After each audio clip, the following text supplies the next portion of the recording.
Now, beginning at verse 9 of chapter 17 of Genesis, you have something kind of interesting talked about. God talks about circumcision. And he says, as a sign of the covenant, you shall circumcise your men, yourself, your sons, their descendants, even your slaves must be circumcised. God says you will circumcise as a mark of the covenant between us, as a sign of the covenant between us. We've already seen this in a sense with the previous covenants God has formed. God has formed a covenant with Cain. When they talk about that mark of Cain, we described it as a tattoo. With the Noah covenant, God does a rainbow. Abraham gets circumcision. Circumcision is the cutting and the removal of the foreskin from the penis. Just look at the word circumcision. You have the word scission, which means cut, like scissors. Circumference means around. It's removing this extra layer of skin that is on the tip of the penis. Think of a hoodie without the hood. It's a practice that still goes on today in the religions of Judaism and Islam, or in countries like America that tend to do it for hygienic reasons or simply vanity. Christians are not required to circumcise as part of our faith, and we'll get to why in a second. So couldn't Abraham get a tattoo or something? I mean, this seems like a very peculiar choice to mark God's people. But if you understand these biblical times, it's actually a very fitting choice. Covenants typically involve a sign, and a lot of times the sign has to do with blood. Sign your name in blood, because blood is your life source. And to be willing to shed blood over something indicates that your life is connected to it. You can't have a circumcision without blood. It is a visible mark and reminder that you are in this relationship with God. This circumcision is going to be a reminder to the Israelites that, yeah, they are in relationship with God. An analogy I like to use, besides the hoodie, is that circumcision is like a wedding ring. Think of a wedding ring. Now, a wedding ring, you put on your ring finger, is not the marriage.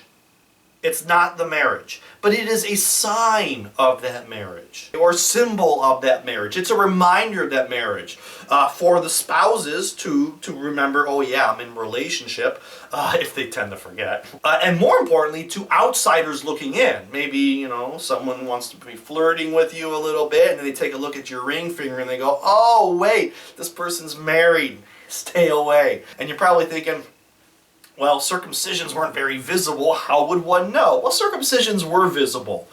Nudity was pretty common. The poorer you were, and think, they mentioned the slaves. Slaves were typically just naked.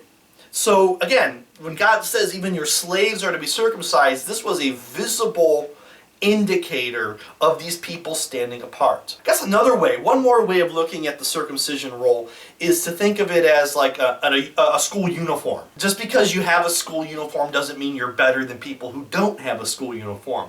But the school uniform is a way of unifying the school community. It's a way of showing identity and expressing that identity.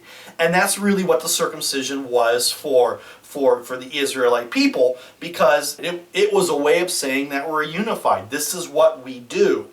Now, women were not circumcised. There is a thing called female circumcision, and that's never been part of Judeo or Christian tradition. It's a form of torture in some world countries. And the reason why women didn't have to go through a ritual of initiation is because when they were married to the man, they were essentially married into the covenantal relationship with God. So women, it was unnecessary to do an act such as circumcision. Circumcisions are permanent.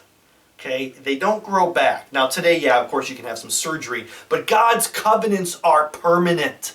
So even though you might want to stray from the covenant, you can't stray from the fact that you were circumcised. Circumcision is a sacrifice. I'm not trying to be macho here by saying, oh, that's a pretty decent sacrifice. I've already established to you with the Noah story that fertility was of utmost importance.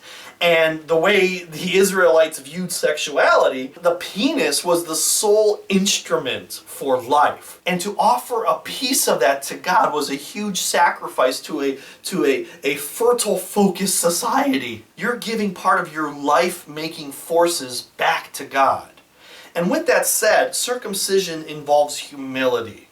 And humiliation. Again, you look different in a culture where that mattered, where the penis was so revered, and I think that's an important lesson that Abraham and his descendants need to learn. Because what we learned in primeval history is that humans don't want to know their place. Humans want to be God. They want to be equal to God. And offering this piece of life back to God is quite a humbling thing to do. And that's a lesson that the Israelites need to revisit time and time again. Now, I already mentioned that Christians are not required to circumcise, even though in the Islamic and the Judeo traditions they still do. Do we not care about the covenant with Abraham? Well, of course we care about the covenant. The covenant is eternal. But what St. Paul articulated in Acts chapter 15 in the New Testament is that Jesus' sacrifice on the cross can essentially trump any sacrifice a human could ever make. So we no longer need to make animal sacrifices, nor do we have to do a circumcision sacrifice. Jesus giving up himself to us trumps foreskin. We've modified the circumcision bris rituals that the Jews do into what we now refer to as baptism. And think about what baptism and circumcision have in common. They're both typically done at a young age. They're public gatherings. They're administered by a religious official. It's celebration. And most importantly, baptism and circumcision both involve initiation into a community of God. So you can thank St. Paul for not requiring it among Christians.